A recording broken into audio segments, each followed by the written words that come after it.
Hi everyone, Jennifer Blevins-Smith with Integral Clinic Solutions, and you're watching my YouTube channel, Navigating the Business of Medicine.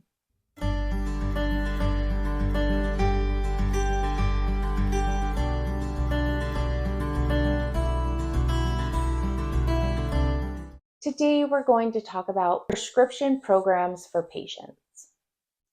Yes, I'm actually going to do a video for you regarding some patient information when it comes to prescriptions. I know that it's a growing trend where prescriptions are getting more and more expensive, and it might feel like the resources are getting less and less, and maybe they are. However, I wanted to do this video just to bring your attention to a few resources that I know that are out there that work really well. The first thing I wanted to talk about is if a patient is on Medicare, there are prescription assistance programs for Medicare beneficiaries.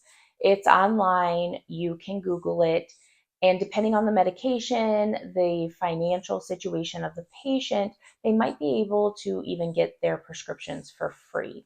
So that is something that a lot of people are not aware of, even Medicaid patients. If it's a Medicaid patient, you would need to look for your state resources because that is funded by the state.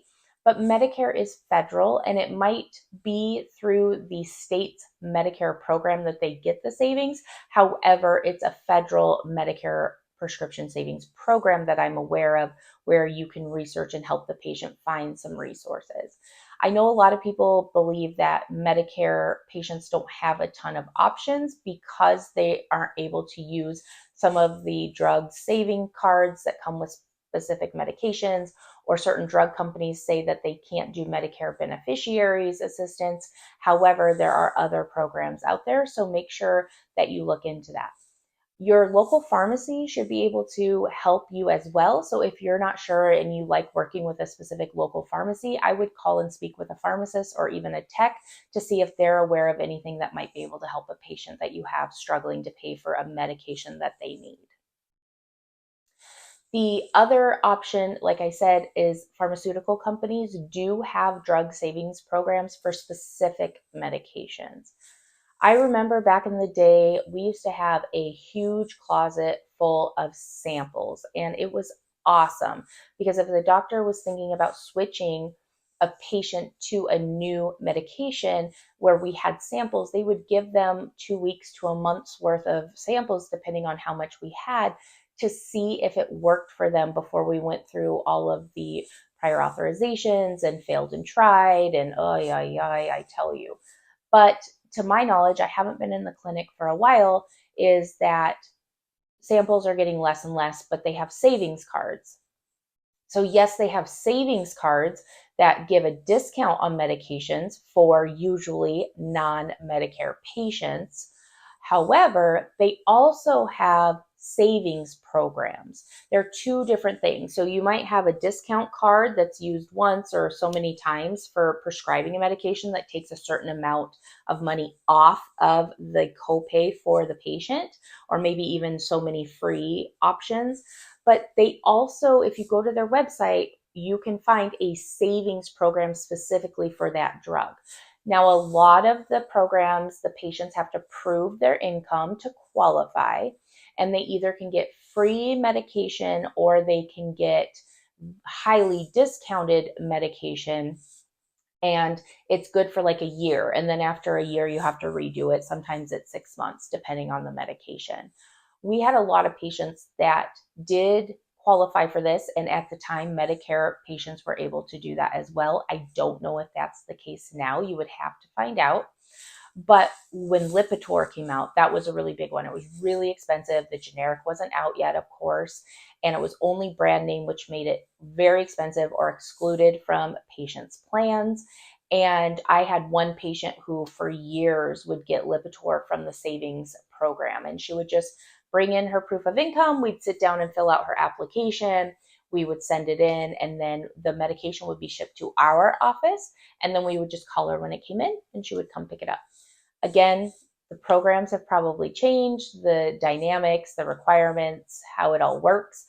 However, there is that option out there. So if you have a patient that has to take a brand name because the generic doesn't work for them, or there is no generic available and it's really expensive, but you know that they'll do well on it or they have done well on it in the past, go on to the drug website. There's got to be some kind of patient assistance, patient help, something like that, and look to see what you can do for your patient. This really is, in my opinion, the practice's responsibility to help facilitate this for the patients, because patients get really confused with just basic insurance information, basic insurance coverage, and you add in all of these different tiers and brand names and generics, and your insurance only covers this to this and that to that. It's hard for me to keep up. They're really not going to. So knowing your resources that you can offer and advocate for your patients, I feel makes you an even better practice, a better provider, etc. Then the thing that you've probably received a ton of in the mail, no matter where you've worked, are these GoodRx cards. And I think they're yellow and white. They just come to you and you can put them out for patients to take. But what you might not know is what the purpose of them is. The GoodRx, and you can go onto their website, it's fantastic, is to find and shop around for certain medications which pharmacy is more affordable. So you would be able to look and see the cash price of a medication. In the past, in my experience, and again, I haven't been in the clinic for a few years, so this could be very different, but Walgreens always seemed to be like the most expensive retail pharmacy out there.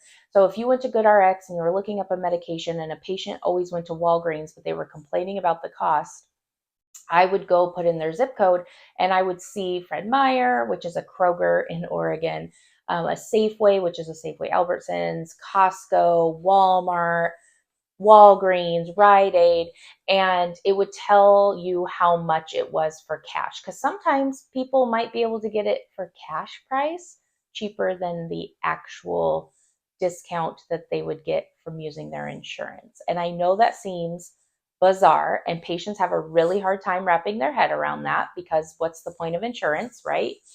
But it's true. It might be better to pay cash. So it's good to shop around. GoodRx is so helpful. They have those little discount cards too that they can take with them to the pharmacy that will help them get that discount. There are other pharmacies locally. Like I said, we have Kroger out here. It's Fred Meyer, but it's called Smith's in some places.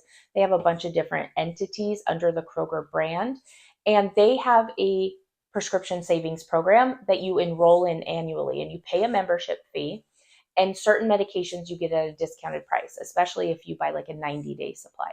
I actually personally enroll in this because it's cheaper for me to pay cash for my medications than go through my insurance because it goes towards my deductible and I don't ever hit my deductible. So it's kind of a waste. So I might as well use the savings program and get my medication at a discounted cost out of pocket than use my prescription. So I actually do that. It's wonderful. You can have a family plan or an individual plan. You can even add your pets to it if you have a pet or your patients have a pet that they get regular medications for. And I believe Walmart might have something like that. You would need to check the pharmacies in your area if they have something like that.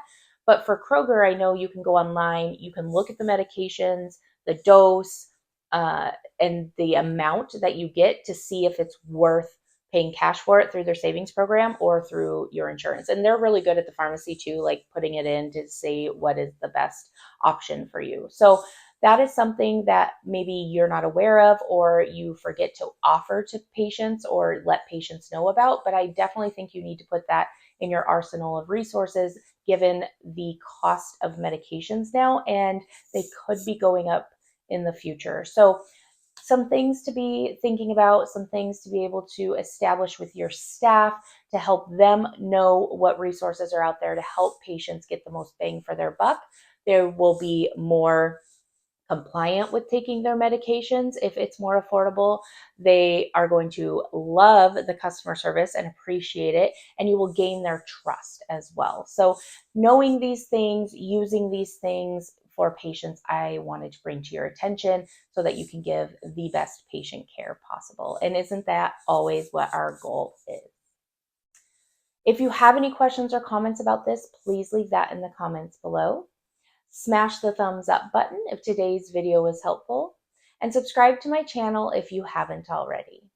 Please share this with your colleagues because maybe they're not aware of some of these resources, and I would love for more people to know about it to be able to help as many patients as possible. I appreciate the support, and we'll see you next time.